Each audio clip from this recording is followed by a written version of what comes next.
था, first part हम लोगों ने देखा और सेकेंड पार्ट में कुछ नए कॉन्सेप्ट भी सीखने को मिलेंगे और कुछ बेहतरीन सवालों के साथ आज हम आप लोगों को रूबरू करेंगे और बताएंगे कि कैसे कम समय में इतने अच्छे अच्छे सवाल को किए जा सकते हैं। बस कॉन्सेप्ट अगर आपका क्लियर है तो समझ लीजिए कि बहुत ही बेहतरीन तरीके से आप क्वेश्चन को कर पाएंगे। तो चलिए ज्यादा देर न करते हुए हम लोग शुरू करते हैं क्वेश्चन। जैसे कि आपको स्क्रीन पर दिख रहे होंगे, लिखा है कि 5 प्राकृतिक संख्याओं का औसत यम है। यदि अगले 3 प्राकृतिक संख्याओं को सम्मिलित कर लिया जाए तो नया औसत यानी कि यम में कितना वृद्धि होगा। एक्चुअली अगर आप इस क्वेश्चन को प्रैक्टिस में लिए हो पहले से तो क्वेश्चन पढ़ते ही आपको आंसर नजर आना चाहिए, क्योंकि क्वेश्चन में कुछ दिख नहीं रहा है, कुछ है ही नहीं। 5 प्राकृतिक संख्याओं का औसत यम है। हम नहीं मानते हैं कि यम क्या है क्या नहीं है, हम एक नेचुरल वे में चलते हैं। हम ये मानते हैं कि हमारे पास जो भी नंबर है हम उसी को लेकर के चलते हैं और फिर देखते हैं कि कैसे यहाँ पे चेंजेस आने वाले हैं। तो 5 प्राकृतिक संख्या, जैसे कि अगर हम बात करें 1, 2, 3, 4 और 5, ये आपके 5 प्राकृतिक संख्या होंगे। और हमने ये पहले ही सिखा रखा है आप लोगों को कि औसत मीन्स क्या होता है कि बीच का। औसत मीन्स जो बीच का नंबर होगा वो औसत होगा। यानी कि हम बात करें तो ये यहाँ पे जो 3 है वो क्या है, ये औसत है यानी एवरेज है इसका। यानी कि हम इसे ही यम एज्यूम कर लेते हैं, ये हमारा यम नंबर है। फिर क्या कह रहा है कि अगले क्वेश्चन में फिर थोड़ा सा आगे चल के कह रहा है यदि अगले 3 प्राकृतिक संख्याओं को सम्मिलित कर लिया जाए। अगले 3 प्राकृतिक संख्याओं को यानी कि 1, 2, 3, 4, 5, 6, 7 और 8, यहाँ पे अगले 3 देखिए 5 के बाद से ये 3 अगले शामिल हो गए। अब प्राकृतिक संख्या, अब देखिए प्राकृतिक संख्या अगर 3 शामिल कर लिया गया तो औसत क्या हो जाएगा। अब आप भी कहोगे सर यहाँ पे भी बीच का ही होगा, लेकिन यहाँ पे क्या है 8 संख्या है और 8 संख्या में बीच का नहीं होता है, लेकिन बीच का हमें निकालना पड़ेगा। देखिए 4 अगर इधर हो जाएगा और 4 इधर हो जाएगा तो आप कहोगे सर बीच का कोई संख्या मिल नहीं रहा है, लेकिन मैंने आपको बताया था कि कोई ऐसी संख्या बनी नहीं जिसका बीच का नंबर ना हो। अभी बताइए कि 4 और 5 के बीच आप खुद कहोगे कि सर 4.5 होता है। 4 होगा 4.5 होगा तभी तो 5 होगा, यानी कि 4 और 5 के बीच में क्या आ गया 4.5 हो गया। पहले यम का जो वैल्यू था वो कितना था 3 था, अभी यम का वैल्यू कितना है तो यानी कि 4.5 यानी कि 1.5 ज्यादा है। यानी कि इस क्वेश्चन का जो आंसर होगा वो क्या होगा, औसत जो है यम जो हमारा पहले था उससे कितना अधिक होगा तो उससे 1.5 अधिक होगा। यानी कि यहाँ पे 3 था, 3 से 4.5 हो गया, यानी कि 1.5 की वृद्धि हो गई। तो ये वृद्धि हुई किसमें, तो यम में वृद्धि हुई। तो हम लिख सकते हैं जो मेरा नेक्स्ट एवरेज होगा वो m प्लस 1.5 होगा। यानी कि आप सिंपल सा छोटा सा आप एक कॉन्सेप्ट नोट करिएगा कि जब भी हम औसत में जितना टर्म्स आगे बढ़ाते हैं उसका आधा एवरेज में बढ़ता है, यदि घटाते हैं तो उसका आधा घटता है। अगर ऐसे क्वेश्चन में कह दिया जाए कि 5 प्राकृतिक संख्याओं का औसत k है, यदि पहले 3 प्राकृतिक संख्याओं को भी शामिल कर लिया जाए तो बताइए k की वैल्यू क्या होगी। तो जो पहले 3 k का मान अगर उसमें शामिल करेंगे तो पहले का मतलब हम पीछे आ रहे हैं, पीछे आने का मतलब माइनस में होना, यानी कि 3 संख्या है तो उसका आधा कितना होता है 1.5, यानी 1.5 कम हो जाएगा। जैसे यहाँ पे क्या है आगे जा रहे थे हम लोग, 5 के बाद आगे जा रहे हैं तो 8 हो रहा है। आगे जाने का मतलब कि ये जो 3 है ये बढ़ जाएगा, आगे चला जाएगा कितना 3 का आधा 1.5, यानी कि 1.5 बढ़ जाएगा। तो हम लोग यहाँ देखें कि 1.5 बढ़ गया है। ऐसे ही जब हम बात करेंगे कि अगर कोई संख्या जिसका औसत k है और 4 संख्या पीछे चली जाए, 4 संख्या पीछे चली जाए तो उसका k का मान में कितना घटोतरी होगा, तो आप कहोगे कि सर 4 अगर पीछे जाएंगे तो 4 का आधा 2 होता है, यानी k का मान 2 घट जाएगा।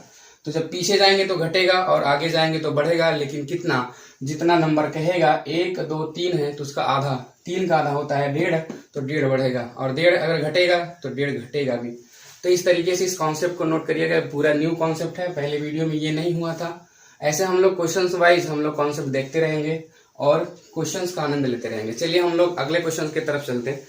जैसा कि अगला क्वेश्चन आपको दिख रहा होगा, अगला क्वेश्चन अब जो है थोड़े छोटे छोटे क्वेश्चन होंगे और अच्छे क्वेश्चन होंगे। आप लोगों का जो भी डाउट होगा वो क्लियर होगा यहाँ पे, और 5-7 क्वेश्चन छोटे छोटे करने के बाद हम लोग थोड़े अच्छे लेवल पे भी क्वेश्चन करेंगे।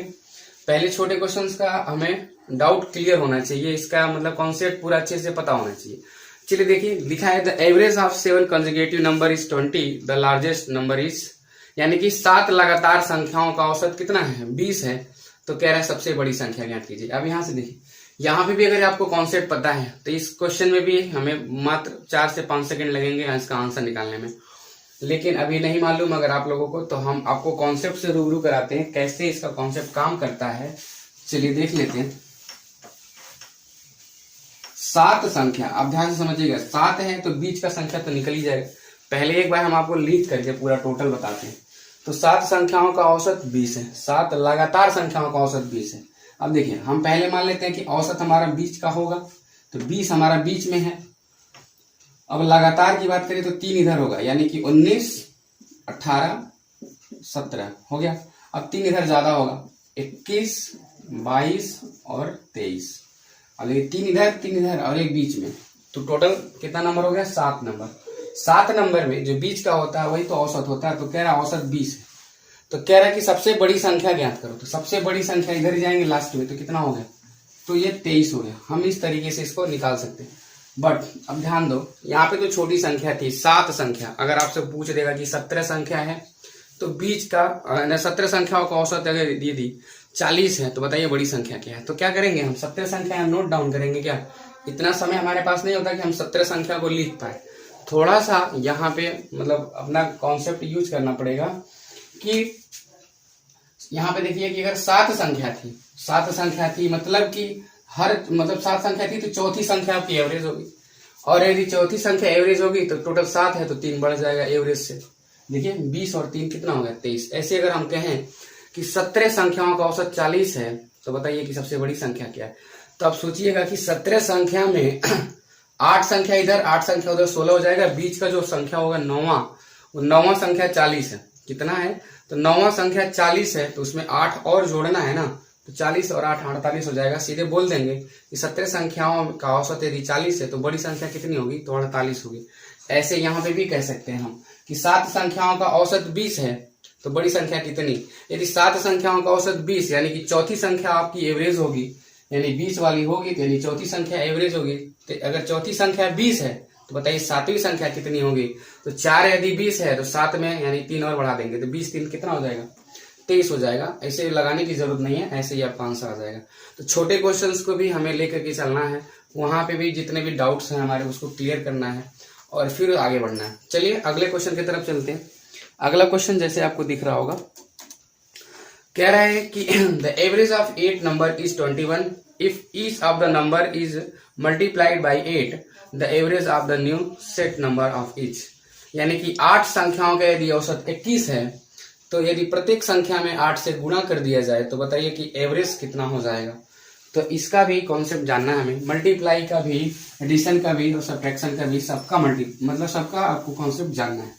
तो चलिए मैं आपको दिखाता हूं कि कैसे इस क्वेश्चन को करेंगे। जैसे हम सिंपल सा छोटा सा आपको एग्जांपल लेके दिखा रहे हैं। मान लेते हैं कि हमारे पास यहाँ पे कुछ नहीं, सिर्फ और सिर्फ 3 नंबर है। कितने नंबर, 3। हम इनमें से 3 नंबर में, सभी 3 नंबर में 5 का मल्टीप्लाई करते हैं, तो कितना हो जाएगा, तो ये 10 हो जाएगा और ये कितना हो जाएगा, 15 हो जाएगा। इन 3 संख्याओं का औसत आप कहोगे सर बीच का नंबर यानी 2 है, इन 3 संख्याओं का औसत कितना, 2, और इन 3 संख्याओं का औसत कितना, तो आप कहोगे सर 10 है। यानी यहाँ 2 था, यहाँ 10 क्यों हो गया, क्यों, क्योंकि हम प्रत्येक संख्या में 5 से गुना कर रहे हैं, तो भाई औसत में भी तो 5 से गुना होगा। यानी कहने का मतलब ये कि जितना औसत होगा, अगर प्रत्येक संख्या में अगर किसी संख्या से मल्टीप्लाई किया जा रहा है, तो औसत में भी उतना ही का मल्टीप्लाई होगा। 8 संख्याओं का औसत 21 है, तो प्रत्येक संख्या को 8 से गुणा किया जाए, यानी कि औसत में भी तो 8 से गुणा होगा, यानी 21 गुना 8 होगा, तो 21 और 8 कितना होता है, 168। ऑप्शन नंबर सी आपका क्या हो जाएगा, राइट आंसर हो जाएगा। यदि ऐसे क्वेश्चन कहा जाए कि यदि प्राकृतिक संख्या में मतलब जिनका औसत निम्न है, जो भी है, उसमें क्या कर दिया जाए, कुछ संख्या बढ़ा दी जाए, कुछ संख्या जो है बढ़ा दी जाए। मान लेते हैं ये संख्या है, तो इनका औसत क्या हो गया, 3। यदि इनमें कुछ हम बढ़ाते हैं, 2 बढ़ा देते हैं, तो ये कितना हो जाएगा, 3। इसमें 2 बढ़ा देते हैं तो 4, इसमें 2 बढ़ा देते हैं तो 5, इसमें 2 बढ़ा देते हैं तो 6, इसमें 2 बढ़ा देते हैं 7। यहाँ पे भी औसत क्या होगा, 5। यानी सीधा सीधा इसमें भी 2 क्या होगा 2 बढ़ गया। यानी कहने का मतलब ये है, यदि हम सभी संख्या में कुछ बढ़ाएंगे तो औसत में उतना ही बढ़ेगा। सभी संख्या में किसी संख्या का मल्टीप्लाई करेंगे तो औसत में भी मल्टीप्लाई होगा।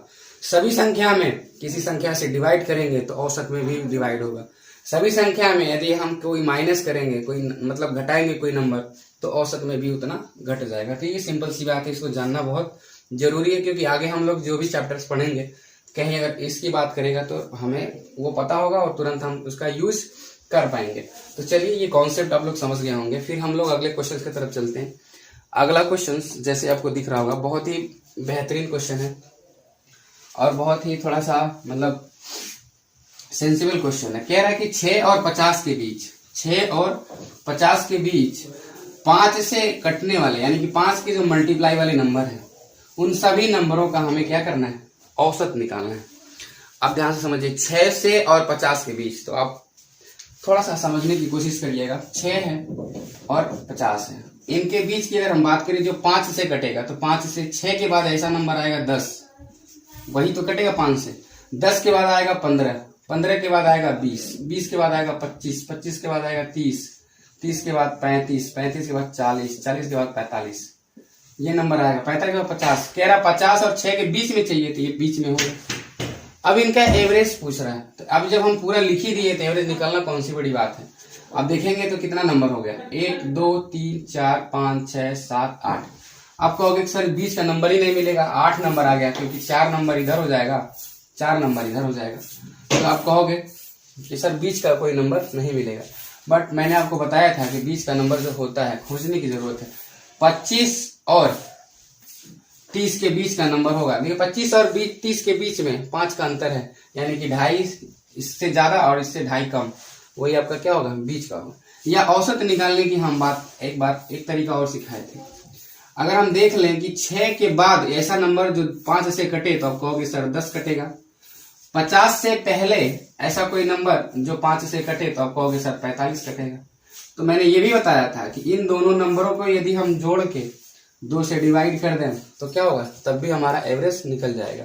तो इन दोनों नंबरों को हम ऐड कर लें, 45 को और 10 को, तो कितना हो जाएगा टोटल 55। अब 55 में अगर हम 2 से भाग करें तो कितना आ जाएगा, 27.5 आ जाएगा। यहाँ पे भी वही बात हो रही थी, 25 में 2.5 ज्यादा करेंगे तो 27.5 आएगा, और 30 में 2.5 कम करेंगे तब भी कितना आएगा, 27.5 आएगा। तो इस तरीके से औसत आप निकाल सकते हो। ये यहाँ लिखने की ये जरूरत नहीं है, अगर ये आप लिख लिए हो गलती से तो निकल ही जाएगा, आसान है, बट इसको लिखने की जरूरत नहीं है, यहाँ समय आपका बहुत ज्यादा जाएगा। 6 के बाद ऐसी कौन सी संख्या जो 5 से कटेगी, तो 10 कटेगी। 50 के पहले ऐसी कौन सी संख्या जो 5 से कटेगी, तो 45 कटेगी, क्योंकि 50 के पहले ही बताना है आपको, 50 को लेके नहीं चलना है। तो हमने आपको ये भी बताया था कि यदि फर्स्ट और लास्ट नंबर मिल जाए तब भी औसत निकाल सकते हैं। दोनों संख्याओं को जोड़ लीजिए तो आ गया 55, 55 में 2 से भाग करके तो कितना आ गया, 27.5 आ गया। और यही क्या है, इसका आंसर है, यानी ऑप्शन नंबर ए इसका क्या है, राइट आंसर। चलिए अगले क्वेश्चन की तरफ चलते हैं। अगला क्वेश्चन जैसे आपको दिख रहा होगा, लिखा है कि प्रथम 5 अभाज्य संख्याओं का औसत क्या होगा। तो प्रथम 5 अभाज्य संख्याओं का औसत, इसके बहुत मतलब अच्छे से फॉर्मूलेज होते हैं, मतलब एवरेज में तो कम से कम 10-20 तो फार्मूला ही होता है नंबर से लेकर के केवल। तो आप अगर फॉर्मूलाज याद रखते हैं तो ये तो क्वेश्चन ऐसे ही हो जाएगा आराम से, बट क्या करना है, इसको फॉर्मूला से नहीं करना, हमें समझना है। कह रहा है कि प्रथम 5 अभाज्य संख्याओं का औसत क्या है। प्रथम 5 अभाज्य यानी प्राइम नंबर, यानी कि सबसे छोटा प्राइम नंबर यदि हम आपसे पूछे तो आप कहोगे सर 2 होता है, तो सबको पता है। 2 के बाद क्या, 3, 3 के बाद क्या, 3 के बाद आ जाएगा 5, 5 के बाद 7, और 7 के बाद क्या आ जाएगा 11। ये आपके प्रथम 5 क्या है, प्राइम नंबर है। तो अब देखिए इनका औसत पहले निकालने के लिए हमें कुछ देखना पड़ेगा, फिर उसके बाद हम आपको इसका कॉन्सेप्ट समझाएंगे। ये कितना हो गया, तब देखिए 11 2 13 7 20 5 25 3 28, कितना हो गया टोटल 28। नंबर्स कितने हैं, 2 2 4 और 1 5, 5 हो गए। 5 से अगर हम भाग करेंगे तो कितना हो जाएगा, 5 5 25, 10 लगेगा 30 हो जाएगा, 5 6 30, यानी कि 5 दशमलव कितना हो गया 6, यानी कि जो ऑप्शन नंबर बी है वो क्या होगा, इसका राइट आंसर होगा। चलिए अगले क्वेश्चन की तरफ चलते हैं। अगला क्वेश्चन आपको दिख रहा है, कह रहा है कि 6 क्रमागत सम संख्याओं का औसत 25 हो। 6 क्रमागत सम संख्याओं का औसत 25 हो तो सबसे बड़ी तथा सबसे छोटी संख्या का अंतर क्या है, ये ज्ञात करना है। अब ध्यान से समझिए, यहाँ पे भी कॉन्सेप्ट के जरिए हम इस क्वेश्चन को करेंगे, फॉर्मूलाज या फिर इक्वेशन बना करके नहीं करेंगे। जैसे कह रहा है कि 6 क्रमागत सम संख्या, तो पहले आप 6 डॉट खींच लो, क्रमागत हो गए। अब जैसे कहने का मतलब 6 में तो बीच का होता नहीं है, तो मैं आपको बता चुका हूं पहले कि इन दोनों नंबर में बीच का नंबर होता है, वो कितना है तो 25, यानी किसके पहले कितना रहा होगा 24, इसके बाद कितना रहा होगा तो 26। ये तो सम संख्या है आपका। 24 कब आया होगा जब 22 आया होगा, 22 कब आया होगा जब 20 आया होगा, और 26 के बाद क्या आएगा 28, 28 के बाद क्या आएगा 30। कह रहा है कि सबसे छोटी और सबसे बड़ी संख्या का अंतर क्या है, तो आप अंतर देख लोगे तो कितने का है तो 10 का है, यानी कि इनका अंतर कितने का है 10 का है, और इसका आंसर आ गया, यानी कि ऑप्शन नंबर बी इसका क्या हो जाएगा राइट आंसर हो जाएगा। तो इस तरीके से हम क्वेश्चंस को कर सकते थे। अभी में आपका फॉर्मूलाज बनाएंगे, इक्वेशन वगैरह सॉल्व करेंगे, तब तो जाके इसका आंसर आएगा। बट अगर आपको पता है कि बीच का एवरेज होता है, तो ये आपका देखिए इन दोनों के बीच का नंबर है, इसके पहले क्या होगा 24, इसके बाद क्या होगा 26, ये सम संख्या हो गई। सम संख्या केवल लिख लेंगे, यहाँ पे क्या है सारी सम संख्या है, बीच का गैप बराबर है, इसलिए हम कह सकते हैं कि इनका औसत क्या है, या तो हम इन दोनों को जोड़ करके 2 से डिवाइड करके निकाल लो, या फिर 20 का निकाल लो, औसत निकल जाएगा। बट औसत नहीं पूछा गया, औसत दिया है, पूछा गया कि सबसे छोटी और सबसे बड़ी संख्या का अंतर क्या है, तो 30 और 20 का अंतर कितना आएगा तो 10 आएगा, और 10 इसका क्या है सही जवाब है। चलते हैं अगले क्वेश्चन की तरफ। अगला क्वेश्चन जैसे आपको दिख रहा है, बहुत ही छोटा क्वेश्चन लेकिन बहुत ही बढ़िया क्वेश्चन है ये, जिसको जानना जरूरी है। यहाँ पे एक नया कॉन्सेप्ट आपको सीखने को मिलेगा। 3 के प्रथम 9 गुणजों का औसत ज्ञात कीजिए। 3 के प्रथम 9 गुणजों का औसत ज्ञात कीजिए। अगर इसको आप ऐसे ही करना है 9 गुणज, तो यानी 4 इधर 4 इधर, बीच का आपका जो 5वां नंबर होगा वही आपका औसत होगा, यानी 3 का प्रथम 5 गुणज क्या होगा, तो 3 25 15 होगा, और 15 ही क्या इसका सही जवाब है। आप इसको मतलब बिना कुछ कहे बिना कुछ लिखे इसका जवाब आप दे सकते हो, बट अगर आपको करना है तो इसी तरह से आपको पूरा लिखना पड़ेगा। तो 3 के प्रथम 9 गुणज, 3 के प्रथम 9 गुणज, 3 दूना 6, 3 9, चौके 12, 25 15, छक्के 18, 7 21, 8 24 और 9 27, ये हो गया आपके 9 नंबर।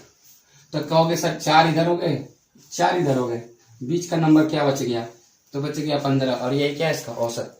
बट ऐसे आपको नहीं करना है। अगर कह देगा कि 3 के प्रथम 14 गुणज का औसत निकालो, तो 3 का क्या प्रथम 14-15 गुणज हम लिख पाएंगे, इतना समय हमारे पास कहाँ होता है एग्जाम में। हमें देखिए करना क्या है कि अगर यहां से लेकर के यहां तक टोटल कितनी संख्या है 9, तो बांट देना है, 4 इधर बांट देना है, 4 इधर बांट देना है, बीच में 5वीं नंबर आएगी, और कौन से मल्टीप्लाई का कह रहा है 3 का, तो 3 25 15 हो गया उत्तर।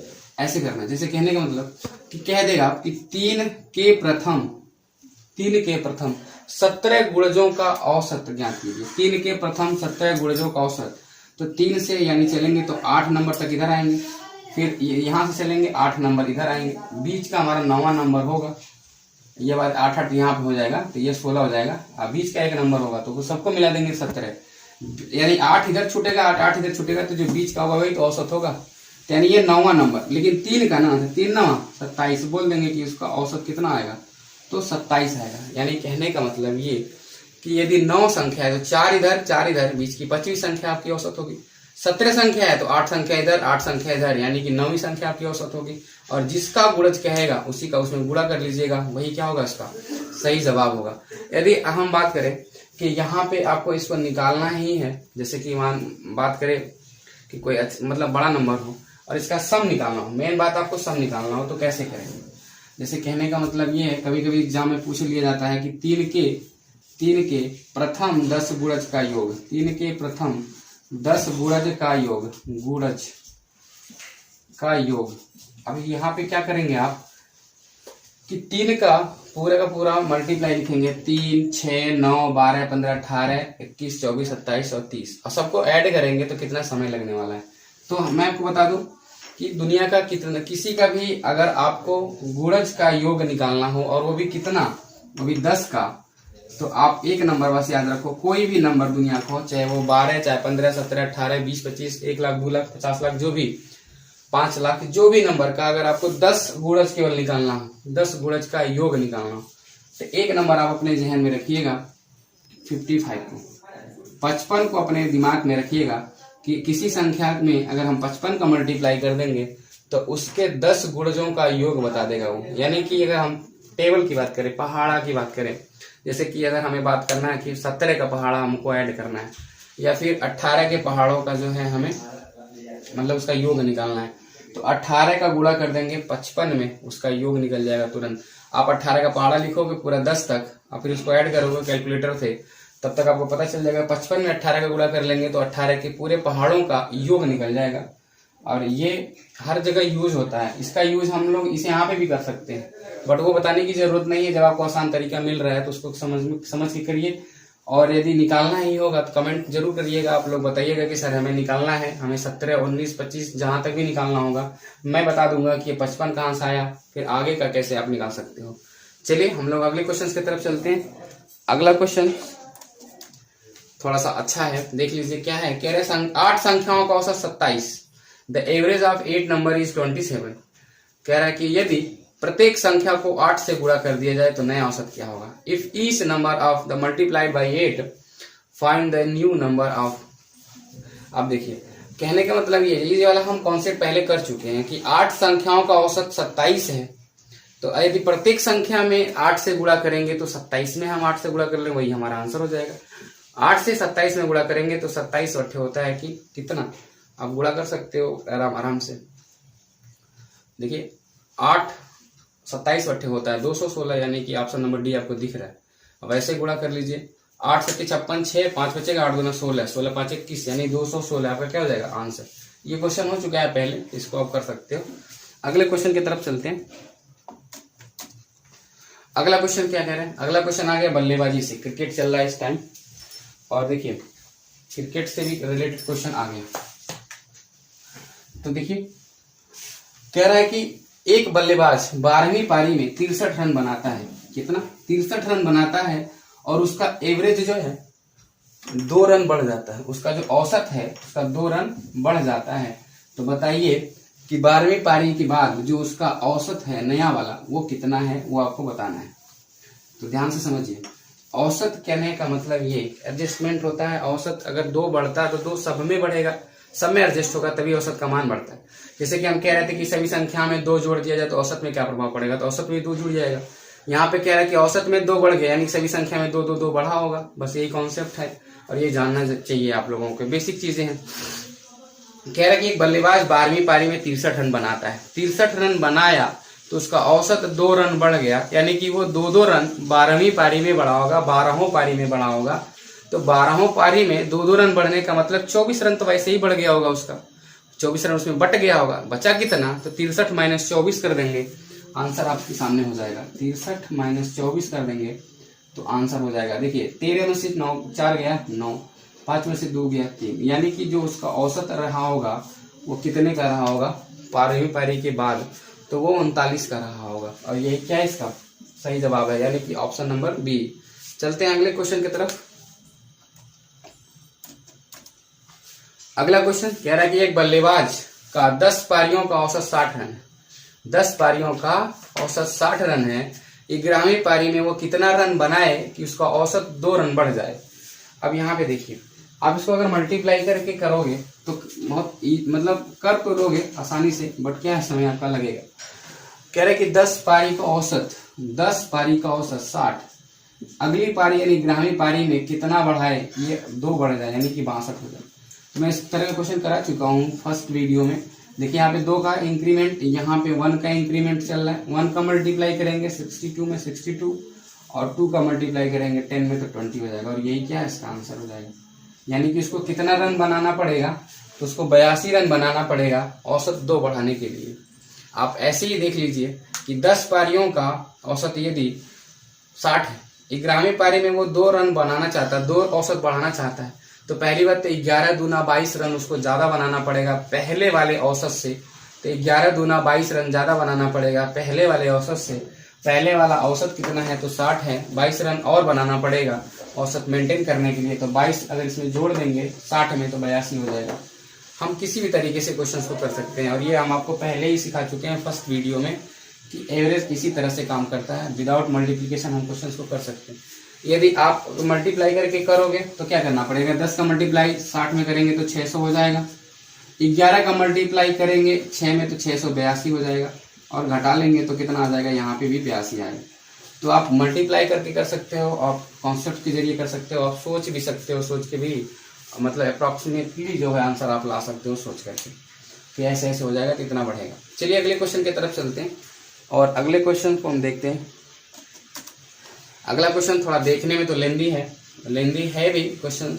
और देखिए इस क्वेश्चन को कैसे करेंगे हम। कह रहा है किसी बल्लेबाज का 40 पारियों का औसत 50 रन है। बल्लेबाज का अधिकतम स्कोर न्यूनतम स्कोर से 172 रन कम है। यदि इन दोनों पारियों को निकाल दिया जाए तो बाकी 38 पारियों का औसत 48 रन हो जाता है। बल्लेबाजी का अधिकतम स्कोर ज्ञात करें। अब देखिए ध्यान से समझने वाली बात है। अगर इस क्वेश्चन में अगर आप थोड़ा सा भी ध्यान हटाएंगे तो ये गलत हो जाएगा। 172 रन बांटने की बात मतलब हो रही है कि 172 रन अधिक है। अभी हम थोड़ा सा एक बार चर्चा कर लेते हैं आपसे कि यदि 100 रुपये किसी व्यक्ति के पास है और वो अपने 2 पुत्र को बांटना चाहता है और ये चाहता है कि जो पहला वाला मेरा पुत्र है यानी बड़ा वाला जो मेरा बेटा है उस बेटे को 20 रुपया ज़्यादा मिले, तो बताइए वो कितना कितना बांटेगा। तो कहोगे सर जी तो बहुत आसान है, ये तो 100 है तो हम बांट लेंगे, इसको दे देंगे 60 रुपये, इसको दे देंगे 40 रुपया। ये देखिए ये क्या है, इससे 20 रुपया अधिक हो गया कि नहीं हो। बट अगर यही नंबर थोड़ा सा अगर डिफिकल्ट दे दें, जैसे कि अगर हम बात करें कि 182 नंबर दे दें, 182 रुपये दे दें उसको और फिर कहें कि 2 पुत्रों में आपको बांटो, 2 पुत्रों में आप इसको बांटो और पहले वाले पुत्र को दूसरे वाले पुत्र से 20 रुपया ज़्यादा मिलना चाहिए, तब आप लोग थोड़ा सा यहाँ पे फंसोगे और दिमाग नहीं काम करेगा कि कितना हम रुपये इसको दें और इसको कितना रुपया दें, कि दोनों का गैप कितने का है। तो 82 रुपया का है, मतलब 20 रुपया का है। तो कैसे करेंगे इसको, हम वही कॉन्सेप्ट आपको समझाना चाहते हैं। तो ये 172 रन का जो मतलब गैपिंग है वो आप वहाँ पे समझ पाओगे और आराम से कर पाओगे। तो देखिए कहने का मतलब ये है, हम यहीं से कॉन्सेप्ट समझते हैं 100 से। हम क्या करते हैं कि सभी दोनों पुत्रों को हम 50-50 रुपये देते हैं। तो दोनों पुत्रों को हम 50-50 रुपये देंगे, दोनों को बराबर बराबर मिल गए।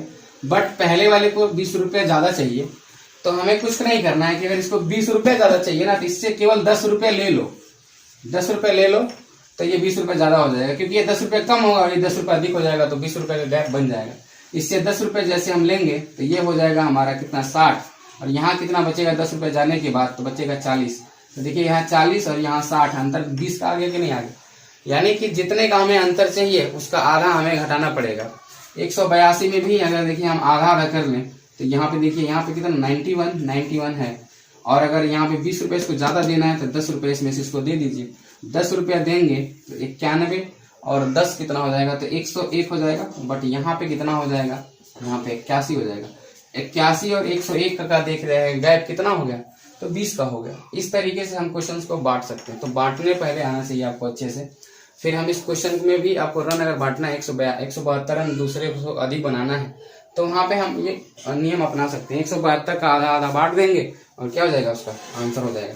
चलिए फिर देख लेते हैं, हम क्वेश्चन को ही देख लेते हैं कि कैसे लगेगा वो। तो पहले क्या कह रहा है, कह रहा है कि 40 पारियों का औसत कितना है, तो 40 पारियों का औसत 50 रन है। पहले हम ये देख लेते हैं, 40 पारियों का औसत 50 रन है। फिर कह रहा है 38 पारियों का औसत 48 रन हो जाता है। कब, जब पहली पारी में और दूसरी पारी का जो अंतर है उनका जो 172 रन का है, यानी कि 172 रन अधिक बनाता है। तो 2 पारी हो गया ना, एक कम होगी पारी तो ज्यादा होगी पारी, तभी तो 172 रन का गैप आएगा। तो 2 पारी कम हो गई, यहाँ पे 40 से 38 हो गई, 50 से 48 हो गया। यहाँ पे भी कितना कम हो गया, 2। यहाँ पे भी कितना कम हो गया, तो 2 का मल्टीप्लाई करेंगे 48 में 96 होता है, 2 का मल्टीप्लाई करेंगे 40 में तो 80 होता है। कितना हो गया टोटल, तो ये हो गया 176 रन। अब 176 रनों को टोटल बनाया ही दोनों पारी में मिला करके, बताइए। और पहली और दूसरी पारी का जो अंतर था यानी जो गैप था, ये कह रहा है कि पहली पारी में जो दूसरी पारी में मतलब दोनों उसका जो अधिकतम स्कोर था वो 172 का था। मतलब क्या था कि 172 रन अधिक बनाया था। बताइए कि 176 रन में ही 172 रन एक अधिक बनाएगा तो दूसरा बनाएगा कितना। तो आप देख लीजिए, ध्यान से समझिए। 172 को हम किनारे कर दें, इसमें से 172 रन किनारे कर दें तो बचेगा क्या आपके पास, 4 को में 2 बांट दीजिए, 2 इसको बांट दीजिए और 172 इसमें और देने वाले हैं यहाँ पर भी।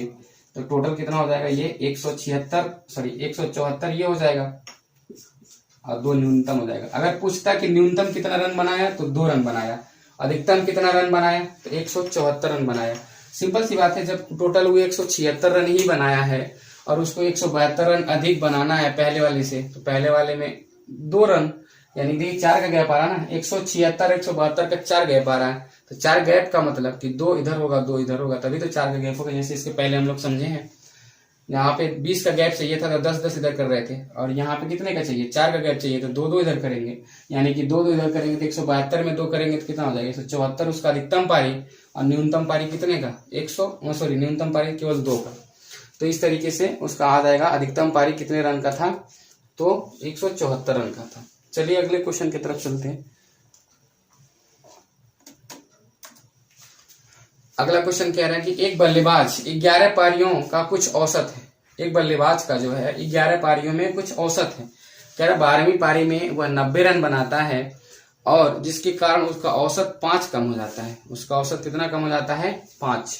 मतलब बहुत बेहतरीन प्लेयर था, पहली पारी में भी अगर सब पारी में खेल रहा था तो अच्छा खेल रहा था, और 12वीं पारी में 90 रन बनाने के बावजूद उसका औसत 5 कम हो गया। यानी कहने का मतलब उसका 90 रन से ज्यादा रहा होगा, औसत कितना ज्यादा रहा होगा तो ये आपको बताना है। तो कह रहा 12वीं पारी के बाद नया औसत ज्ञात कीजिए। आप ध्यान से समझते हैं, 11 पारी में मान लेते हैं कुछ औसत उसका रहा होगा, 12वीं पारी में 90 रन बनाया, तो 90 रन बनाने के बाद भी उसका 5 का औसत कम हुआ। 5 का औसत कम होने का मतलब ये कि सभी पारियों में ना 5-5 रन कम हुआ होगा। तो 5-5 रन अगर सभी पारियों में हम कम करेंगे 12 पारी में, तो 12-5 60 उसका रन कम हो गया, यानी कि औसत के हिसाब से। तो यानी 60 रन वो कम बनाया औसत के हिसाब से, बनाया कितना 90 रन, और 60 रन कम बनाया, यानी बनाना कितना चाहिए था, तो बनाना चाहिए था उसको 150 रन, तभी उसका आंसर आता, मतलब वो उसका मेंटेन हो पाता औसत। तो यानी कि 90 रन बनाने के बाद यदि 5 का कम हुआ तो 5 12 पारी में कम हुआ, तो 12-5 60 कम हुआ। पहले 90 रन था, अभी 60 रन और उसको चाहिए था, यानी उसको 150 बनाना चाहिए था। तो इसका आंसर कितना हो जाएगा, 150 हो जाएगा। तो इस तरीके से आप उसका आंसर ओरली कर सकते हो। कुछ है नहीं उस क्वेश्चन में, थोड़ा सा बस लेंदी टाइप का क्वेश्चन दिख रहा होगा आपको, बट बहुत आसान है। 11 पारी में हम मान लेते हैं कि कुछ औसत है, 12वीं पारी में यहाँ पे औसत 5 कम हो गया। औसत कितना कम हो गया, तो 5 कम हो गया। अब देखिए ध्यान से समझते हैं, 5 कम होने का मतलब कब कम हुआ, कि जब वो 60 रन बनाया, 90 रन जब बनाया तब। तो 90 रन बनाने के बाद उसका औसत कितने का कम हो गया, तो 5 का कम हुआ। तो 5 12 में कम हुआ होगा, यानी कि टोटल कितना कम हुआ होगा, तो इधर हो गया x-5 हम लिख सकते हैं क्या, तो 5 गुणे 12, यहाँ पे 5 गुणे 12 लिख देंगे, 12-5 60। x की वैल्यू निकालना है, 90 प्लस कितना हो जाएगा 60, तो x की वैल्यू आ जाएगी, यानी कि उसको 150 रन बनाना चाहिए। कितना रन बनाना चाहिए था, 150 बनाता तो उसका औसत को जो है मेंटेन हो जाता। इसमें कुछ है नहीं, आप ऐसे ओवरली कर सकते हैं इस क्वेश्चन को। चलिए हम बात कर रहे हैं अगले क्वेश्चन की तरफ। अगला क्वेश्चन क्या है, दिख रहा है 4 संख्याओं में प्रथम 3 संख्याओं का औसत 15। फिर हम संख्या पे रिलेटेड आ गए हैं, और संख्या से रिलेटेड ही क्वेश्चन बहुत इंपॉर्टेंट होता है, इसको जरूर करना चाहिए।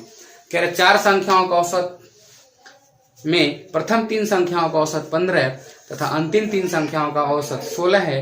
यदि अंतिम संख्या 19 है तो प्रथम संख्या ज्ञात कीजिए। बहुत इत्मीनान से इसको समझने की बात है कि टोटल तो हमारे पास कितनी संख्या है, टोटल 4 ही संख्या है। तो प्रथम 3 और अंतिम 3 ऐसे हो सकता है।